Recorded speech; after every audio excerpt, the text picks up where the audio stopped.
Brutal wilderness of Yellowstone, power is usually measured by one thing: violence.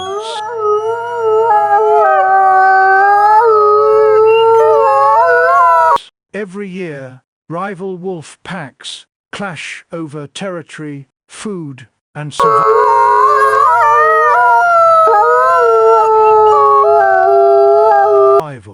The strongest wolves fight their way to the top, while the weak are driven out, injured,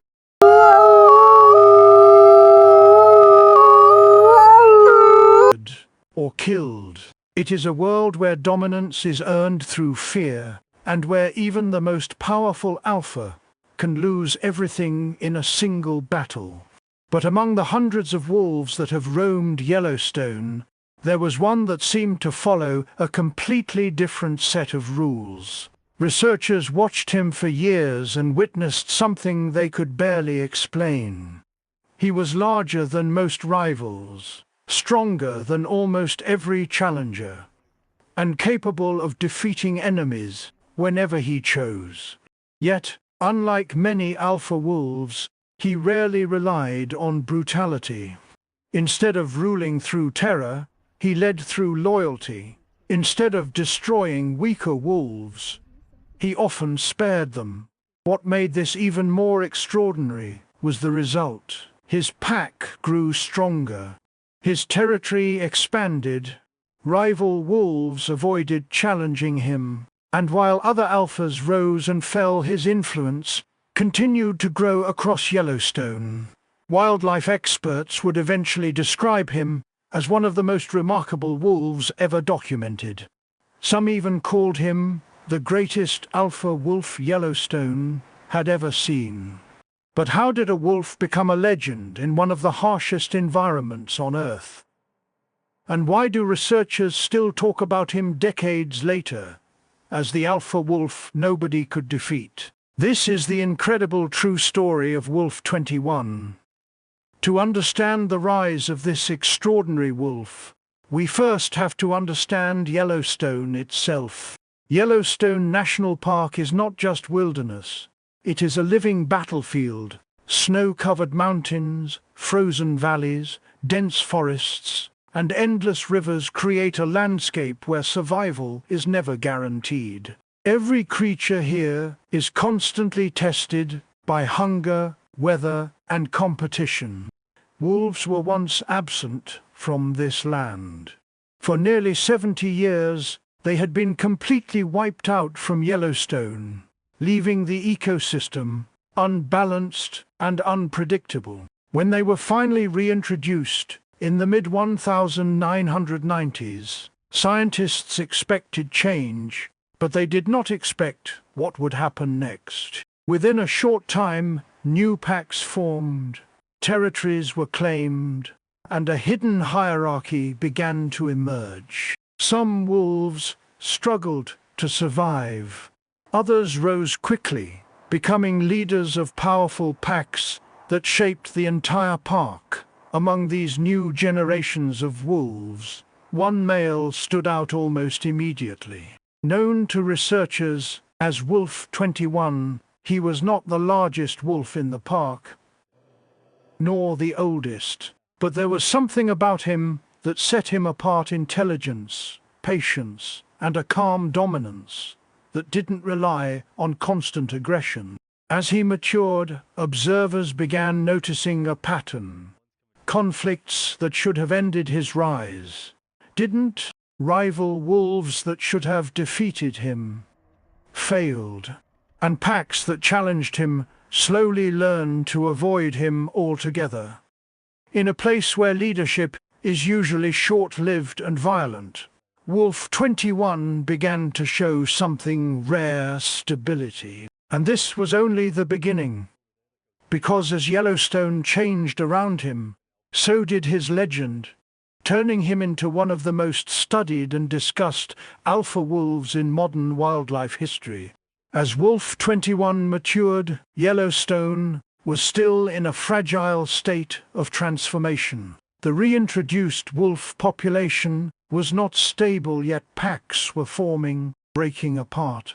and constantly redrawing territorial lines. Every survival decision mattered, because one mistake could mean exile or death. Wolf 21 quickly learned that in this environment, strength alone was not enough.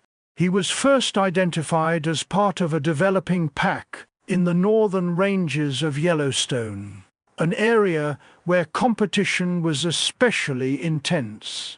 Here, bison herds moved constantly, elk were heavily guarded, and rival wolf packs frequently crossed paths in violent encounters. Unlike many young males who rushed into dominance through aggression, Wolf 21 showed something different: early on restraint. Researchers observed that he often avoided unnecessary fights, especially when the outcome was uncertain. This was unusual.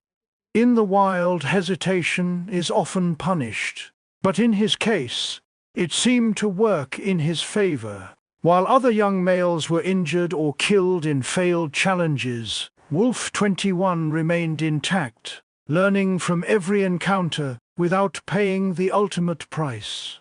Over time, his reputation began to form not through loud victories, but through quiet survival. As he grew stronger, he began participating in coordinated hunts with increasing success. Elk chases that required perfect timing started to end in success, more often when he was involved. Other wolves began to rely on his judgment during critical moments, even before he officially held alpha status. But Yellowstone does not allow power to develop without resistance.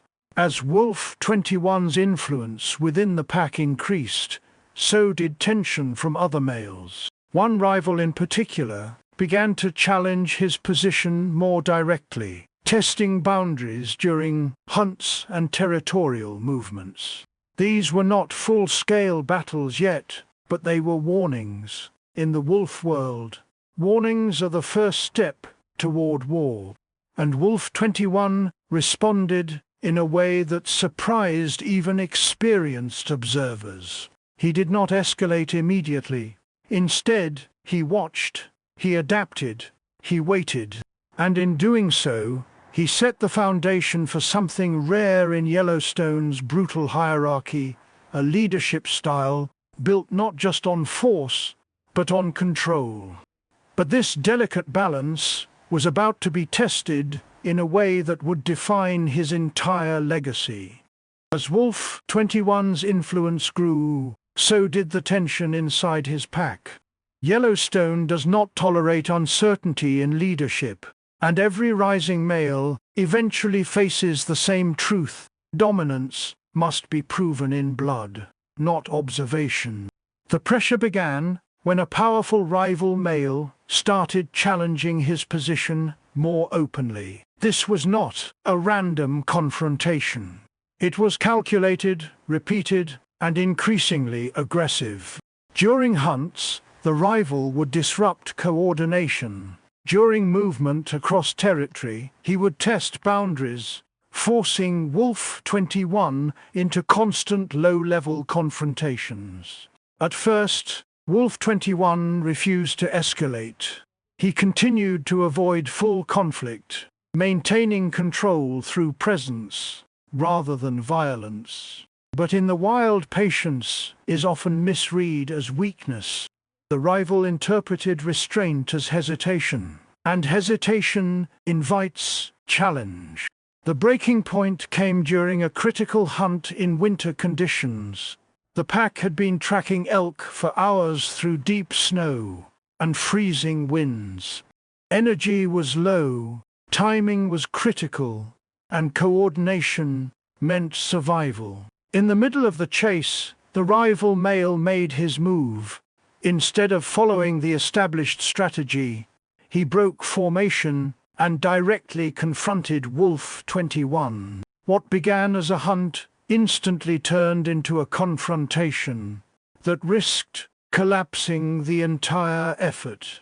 Other wolves were forced to split their attention between prey and internal conflict, a dangerous situation in Yellowstone's harsh environment. For the first time, Wolf 21 was forced into direct confrontation with a challenger who was not backing down. The struggle was not about size alone. It was about control, control of the pack, control of the moment, and control of survival itself. Snow scattered. Voices turned into chaos. The organized hunt dissolved into instinct. And in that moment, everything Wolf 21 had built, his reputation, his influence, his leadership, was at risk of being taken away, not by the environment, but by one wolf who believed the alpha could be replaced. The pack watched closely, because in Yellowstone, leadership is never permanent, and this was the moment where one of them would have to fall. The winter wind cut through Yellowstone like a blade, and the pack was now completely divided. The hunt was forgotten. Survival had turned into confrontation. Wolf 21 stood facing his rival in the frozen silence of the valley. Around them, the rest of the pack hesitated. No wolf moved. In the wild, even a second of hesitation can decide the outcome of a lifetime of dominance. The rival male lunged first. It was fast, direct, and fueled by certainty, the certainty that this was the moment the alpha would finally fall. But Wolf 21 did not react like a wolf caught off guard. He shifted, just enough to avoid the full force of the attack. Then he countered. What followed was not a chaotic fight for survival. It was controlled, calculated dominance. Every movement Wolf 21 made seemed measured, as if he was reading the rhythm of his opponent, rather than simply reacting to it. The rival tried again, stronger this time, more desperate. But desperation in Yellowstone often leads to mistakes. Wolf 21 used that mistake. A shift in positioning, a moment of imbalance, a break in timing, and suddenly the challenger was no longer in control of the fight. The snow beneath them was now marked with struggle, but the outcome was becoming clear. The rival, once confident and aggressive, began to lose ground, not just physically, but mentally. The realization of failure in the wild often arrives before the final defeat. The pack could sense it too. There was no longer confusion, no longer division, only recognition. Wolf 21 had not just survived the challenge, he had controlled it. And in Yellowstone's language, control is the highest form of dominance. The rival eventually withdrew, not in victory, but in submission to the reality of the moment. The challenge had failed, the hierarchy remained unchanged. Wolf 21 stood still in the snow, breathing steady, unmoved, not celebrating, not reacting, simply existing in the silence that follows survival. Because for him, this was not a victory to be celebrated, it was confirmation. Confirmation that, in the brutal logic of Yellowstone, he was not just another alpha in the making. He was becoming something far rarer, a wolf that others could not easily defeat. In the weeks and months that followed, the valley slowly returned to its natural rhythm. But something within the pack had permanently changed. After the confrontation, the rival never challenged Wolf 21 again. Not because he disappeared, but because the hierarchy had been fully established. In the wolf world, once dominance is clearly demonstrated, it does not need to be repeated constantly. It becomes understood. Wolf 21 continued to lead his pack through Yellowstone's unforgiving seasons, through deep winters, scarce food periods, and constant pressure from neighboring packs. But what set him apart was not just survival. It was consistency. Where other alphas rose quickly and fell just as fast, his leadership remained unusually stable. His pack maintained coordination during hunts, territory boundaries were respected by rivals, and internal conflict stayed minimal compared to other groups in the park. Researchers observing him over time began to note something rare. He was not just surviving as an alpha, he was sustaining it. In a landscape where leadership usually burns out under pressure, Wolf 21 maintained balance between strength and control. This is what eventually built his reputation in scientific records and wildlife discussions.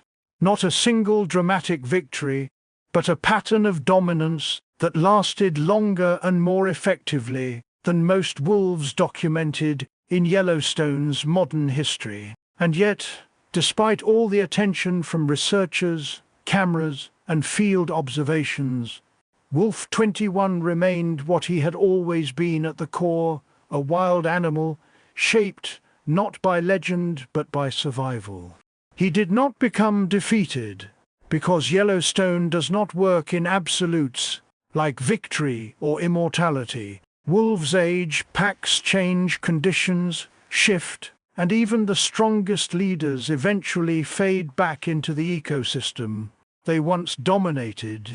But during his time, Wolf 21 left something behind that outlived individual battles, a standard, a reminder that in the harshest environments on Earth, true dominance is not always about how violently you fight, but how long you can hold everything together when the wild is trying to pull it apart. And that is why, in the records of Yellowstone's wolf studies, his name continues to appear again and again. Not as a myth, not as a story, but as one of the clearest examples of what it means to be an alpha wolf in the real world. Wolf 21, the wolf who could not easily be defeated. The story of Wolf 21 is not just about one alpha wolf in Yellowstone. It is about how power works in the wild, not as something loud or permanent, but as something constantly tested by nature itself. In Yellowstone, every leader eventually faces the same truth. The forest does not remember victories. It only responds to balance, survival, and adaptation. Wolves rise, packs change, and new generations take over what the old ones once controlled. Yet some individuals leave a deeper mark on the system they lived in. Wolf 21 became one of those rare cases, not because he broke the rules of nature, but because he understood them better than most. His leadership showed researchers that dominance in wolves is not always about constant aggression. Sometimes it is about timing, restraint, and control under pressure. Today his legacy continues through the data, field studies, and long-term observations that still shape how scientists understand wolf behavior in Yellowstone and beyond. And for those who study the wild, his story remains a reminder that the most dangerous predator is not always the one that fights the hardest, but the one that never loses control of itself in a world built to break it. This was the story of Wolf 21, the alpha wolf nobody could defeat.